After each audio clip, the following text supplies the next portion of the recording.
आज की वीडियो में हम लोग सीखेंगे एनोटेटिव स्टाइल या फिर उसे हम बोल सकते हैं एनोटेशन। तो आइए स्टार्ट करते हैं एनोटेटिव स्टाइल के बारे में। तो सबसे पहले हम लोग आज के वीडियो में क्या करेंगे कि हम लोग एक ऑब्जेक्ट प्रिपेयर करेंगे और उस ऑब्जेक्ट के अंदर हम लोग एक हैचिंग प्रोवाइड करेंगे और उस हैचिंग के साथ हम लोग इस ऑब्जेक्ट का डायमेंशन भी प्रोवाइड करेंगे। और आज हम लोग सीखेंगे कि एनोटेटिव स्टाइल एग्जैक्टली होता क्या है और एनोटेटिव स्टाइल अगर हम यूज़ करते हैं तो उसके साथ हमें क्या एडवांटेज मिलता है। जैसे कि मेरे पास ये ड्राइंग मैंने अभी ड्रॉ किया है जिसके अंदर आपको दिख रहा है कि एक सर्कल है और एक सर्कल के अंदर मैंने एक हैचिंग प्रोवाइड की है और यहाँ पे उसके ऊपर मैंने लिखा है बाय यूजिंग स्टैंडर्ड मेथड। एक और मेरे पास ड्राइंग अवेलेबल है और यहाँ पे मैंने हैचिंग प्रोवाइड की है। जो हैचिंग में उसके ऊपर सिलेक्ट करता हूँ तो यहाँ पे अभी एसोसिएट है या फिर हम उसे एनोटेटिव में कन्वर्ट करना चाहते हैं तो भी कर सकते हैं। जैसे कि यहाँ पे मैंने लिखा है ऊपर बाय यूजिंग एनोटेशन या फिर एनोटेटिव स्टाइल, तो यहाँ पे मैंने एनोटेटिव पे क्लिक कर दिया। ठीक है, तो यहाँ पे एक चेंजेस हमने देखा कि ये जो मेथड है वहाँ पे मैंने स्टैंडर्ड एक मेथड यूज़ की है, यानी कि जो हम आज से पहले पिछले जो भी वीडियोस थे वहाँ पे करते आए हैं उस हिसाब से मैंने ये ड्राइंग प्रिपेयर किया है। फिर यहाँ पे जो ड्राइंग प्रिपेयर किया है वहाँ पे मैंने एक चेंजेस कर दिया कि जो यहाँ पे ऑप्शन अवेलेबल था कि ये जो हैचिंग है वो एसोसिएटिव है और यहाँ पे जो हैचिंग है वो है एनोटेटिव। ठीक है, तो अब इसमें चेंजेस क्या है। जैसे कि हम सबको पता है कि जब भी हम सिविल इंजीनियरिंग के अंदर किसी भी प्लान या फिर किसी भी लेआउट को प्रिपेयर करते हैं तब उस टाइम पे हम पहले दो चीज़ें ध्यान रखते हैं। सबसे पहले होता है यूनिट। तो यूनिट को चेक करने के लिए हमें यहाँ पे टाइप करना है UN और एंटर।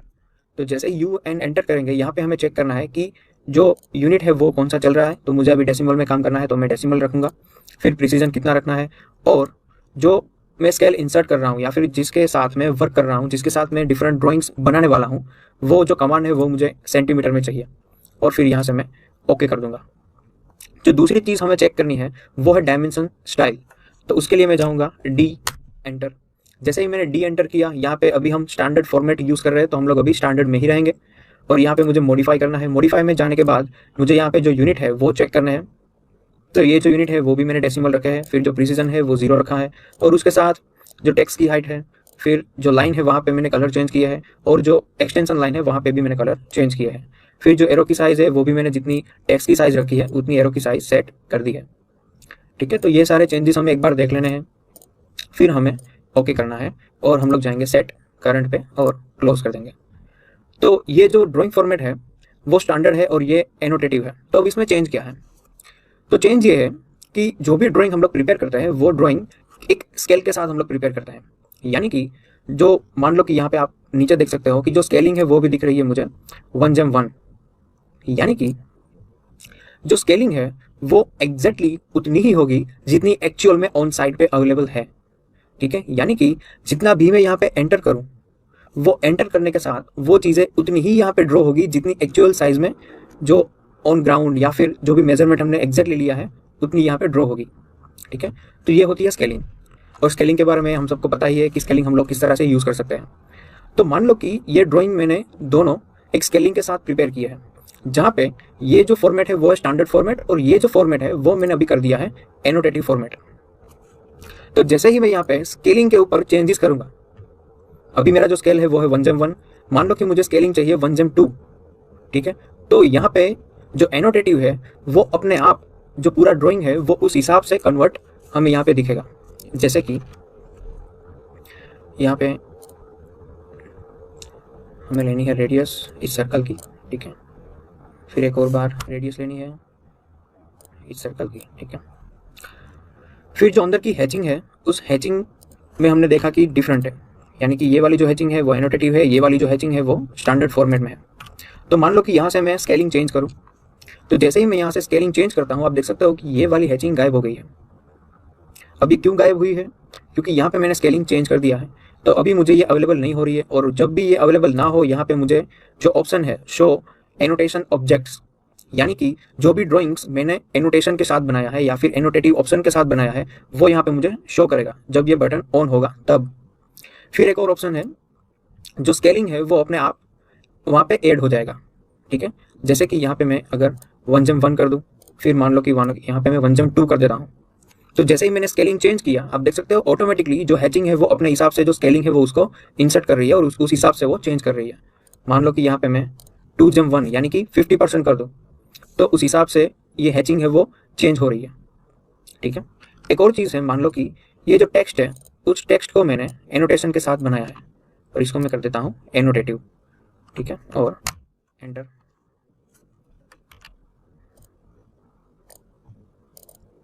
ठीक है, तो एक और बार हम लोग देखेंगे, जैसे कि ये जो एक्चुअल साइज है इसकी जो साइज है, ठीक है, इसकी जो साइज है वो स्केलिंग के साथ यहाँ पे 6 की है। ठीक है, तो अगर मैं यहाँ से स्केलिंग चेंज करता हूँ, जैसे कि मैंने ये स्केलिंग ले लिया, तो आप देख सकते हो कि उस हिसाब से वो चेंज हो रहा है। ठीक है, और यहाँ पे आप देख सकते हो कि जो भी मैं स्केलिंग चेंज करूँ यहाँ पे कोई भी चेंजेस नहीं हो रहे हैं। क्यों नहीं हो रहे हैं? क्योंकि जो भी ड्राइंग मैंने प्रिपेयर किया है वो यहाँ पे मैंने एनोटेशन के साथ प्रिपेयर किया है, यानी कि जैसे ही मेरा स्केलिंग चेंज होगा उस हिसाब से वो ड्राइंग छोटा या बड़ा हो जाएगा। तो मैंने हैचिंग यहाँ पे इसलिए प्रोवाइड की है क्योंकि आप एक फिक्स बाउंड्री के अंदर देख सकते हो कि ये जो बाउंड्री के अंदर हैचिस है या फिर ये जो टेक्स्ट है वो अपने आप चेंज हो रहे हैं। एक और चीज़ है, मान लो कि यहाँ पे जो डायमेंशन स्टाइल मैंने यूज़ की है, डी एंटर करूँगा, फिर मान लो कि यहाँ पे मैंने एनोटेटिव यूज़ किया है। ठीक है, या तो मैं यहाँ से एनोटेटिव ले सकता हूँ या फिर मैं यहाँ से न्यू एक डायमेंशन स्टाइल भी कर सकता हूँ। तो यहाँ पे मैं करूँगा TYPE टाइप 1 और ए लिख देता हूँ, यानी कि एनोटेटिव। और वो हमें किससे चाहिए, स्टैंडर्ड में चाहिए या एनोटेटिव, तो मैं यहाँ पे सिलेक्ट करता हूँ एनोटेटिव। ठीक है, फिर कौन से डायमेंशन के लिए वो मुझे एनोटेटिव चाहिए तो वो भी मैं यहाँ से सेट कर सकता हूँ। ठीक है, तो मुझे सारे डायमेंशन के लिए एनोटेटिव चाहिए। फिर यहाँ से करूँगा मैं कंटिन्यू, तो जैसे ही कंटिन्यू पे जाऊँगा तो यहाँ पे आप देख सकते हो कि जो डायमेंशन स्टाइल है उसका जो नाम मैंने यानी कि जो रीनेम मैंने दिया था वो आ गया है टाइप 1 और ए।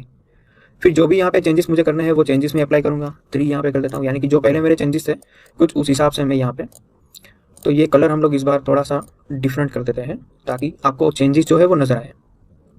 ठीक है, फिर जो यूनिट है उसका प्रिसीजन भी हम लोग उस तरह से चेंज कर लेते हैं। ओके, और मान लो कि ये वाली स्टाइल मुझे यहाँ पे यूज़ करनी है तो मैं यहाँ पे करूँगा सेट करंट और क्लोज कर दूंगा। तो अब अगर मैं यहाँ से रेडियस लूँगा, ठीक है, तो ये शो कर रहा है कि ये जो एनोटेटिव स्केल है अभी 1gem1 है, तो अगर मुझे डिफरेंट स्केल में चाहिए तो मैं ले सकता हूँ या फिर उसी स्केल के साथ में कंटिन्यू कर सकता हूँ। मैं ओके करूँगा और ये आप देख सकते हो कि ये यहाँ पे रेडियस मुझे शो कर रहा है। ठीक है, तब मान लो कि यहाँ से मैंने रेडियस यानी कि जो स्केलिंग है वो चेंज की, तो आप देख सकते हो कि वो अपने हिसाब से जो टेक्स्ट है उसकी साइज़ फिर उसकी जो प्लेसिंग है वो चेंज हो रही है। ठीक है, यानी कि मेरा जो ड्राइंग है उसके अंदर मैं जो भी चीज़ें अप्लाई करता हूँ मॉडिफिकेशन के लिए या फिर डायमेंशन के लिए या फिर कुछ पैटर्न इंसर्ट करता हूँ, और वो सारी चीज़ें अगर मैं एनोटेटिव स्टाइल के साथ करूँ तो जब भी मैं यहाँ से स्केलिंग चेंज करूँगा तो वो अपने हिसाब से वो जो भी चेंजेस है वो एक्सेप्ट करने के बाद वो पूरा यहाँ पे शो करेगी। ठीक है, तो यहाँ पे आप देख सकते हो कि कोई भी चेंजेस नहीं हो रहा है, और यहाँ पे आप देख सकते हो कि जो भी मैं अप्लाई कर रहा हूँ स्केलिंग के अंदर वो सारी चीज़ें अवेलेबल हो रही है। एक और चीज़ है, मान लो कि यहाँ पे आपको एक और स्केलिंग डालनी है, जैसे कि यहाँ पे मैंने शो किया है कि मुझे परसेंटेज भी दिखना है कि यहाँ पे जो एक्चुअल साइज़ है मान लो कि ये 100 का है, तो जो स्केलिंग मुझे चाहिए वो हाफ करनी है, तो मैंने लिया 1/2 यानी कि 1gem2, यानी कि ये जो स्केलिंग है वो कितना हो जाएगा 50%। 2gem1 है यानी कि ये स्केलिंग हो जाएगा 200 यानी कि जो है उससे दुगना हो जाएगा। तो ये हो गया डेसिमल। तो अगर आपको इंचीज और फीट में चाहिए तो भी अवेलेबल है, और मान लो कि अवेलेबल नहीं है तो यहाँ पे आप जाएंगे कस्टम पे। जैसे ही कस्टम पे जाएंगे जो ऑप्शन ऑलरेडी अवेलेबल है वो यहाँ पे आपको शो करेंगे, जो भी आपको सेट करना है वो डबल क्लिक करने के साथ आप सेट कर सकते हैं। ठीक है, फिर यहाँ से आप जो भी स्केल है उसकी पोजीशन आप चेंज करना चाहते हो, जैसे कि मुझे ये 1gem2 है वो अप लेना है तो मैं यहाँ से मूव अप करूँगा, मूव डाउन भी कर सकता हूँ, यानी कि जो रिक्वायरमेंट है हमारी उस हिसाब से उसको हम नंबरिंग भी दे सकते हैं। और मान लो कि यहाँ पे मुझे एक और जो स्केल है वो ऐड करना है, जैसे कि मुझे यहाँ पे ऐड करना है 1gem 1.5, तो मैं जाऊँगा ऐड पे, तो यहाँ पे मैं रीनेम करता हूँ 1gem 1.5, और यहाँ पे मुझे देना है मेरा जो यूनिट है जो मैं इंसर्ट कर रहा हूँ वो कितना है 1, और जो चाहिए स्केलिंग के लिए वो कितना चाहिए 1.5, और मैंने कर दिया ओके। तो आप देख सकते हो कि ये यहाँ पे अवेलेबल हो चुका है। एक और हम लोग ऐड करके देखते हैं, वो चाहिए मुझे 4gem1, ठीक है, यानी कि यहाँ पे 4 और यहाँ पे 1, और ओके कर दिया। एक और हम लोग ऐड करेंगे 1gem 4, और एक यूनिट का मुझे कितना बनाना है तो 4 गुना बनाना है, यानी कि 400% आपको यहाँ पे शो करेगा। और मैं यहाँ पे ओके कर दूँ तो आप देख सकते हो कि जो भी मैंने यहाँ पे ऐड किए हैं वो सारे यहाँ पे अवेलेबल हो चुके हैं।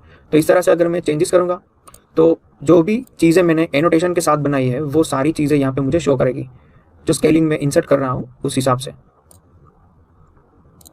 ठीक है, तो ये चीज़ें थी जो हमें आज सीखनी थी कि एनोटेशन के साथ क्या एडवांटेज हमें मिलता है।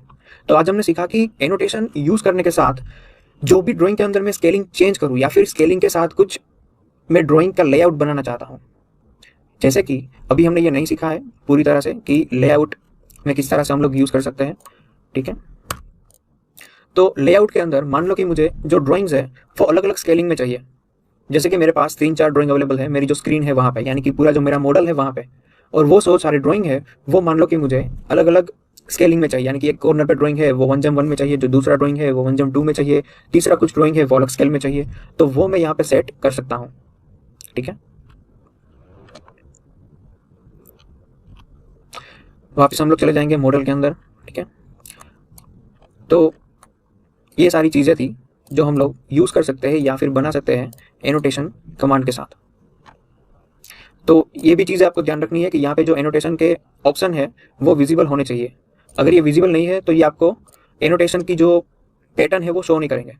ठीक है, यानी कि आपको ऑलवेज अगर जो भी आपने पैटर्न यूज़ की है एनोटेशन के साथ वो शो करनी है तो ये सारे बटन ऑन होने ज़रूरी है, एक चीज़। और दूसरी चीज़ कि जो भी आप स्केलिंग में चेंजेस करो या फिर जो भी आप अप्लाई करना चाहते हो स्केल, अगर उस स्केल के साथ उस ड्राइंग को चेंजेस के साथ देखना चाहते हो तो भी ये वाली जो बटन है वो ऑन होनी चाहिए, यानी कि इसके ऊपर ब्लू कलर होना चाहिए। ठीक है, तो ये आप सब लोग चेक कर लेना जब आप एनोटेशन कमांड यूज़ करें। तो आज हमने सीखा एनोटेटिव स्टाइल या फिर एनोटेशन के बारे में। नेक्स्ट वीडियो में हम लोग सीखेंगे एट्रीब्यूट्स इन ऑटोकैड। तो मैं आशा करता हूँ कि आज के वीडियो में हमने जो भी सीखा वो आप सब लोग प्रैक्टिस करेंगे।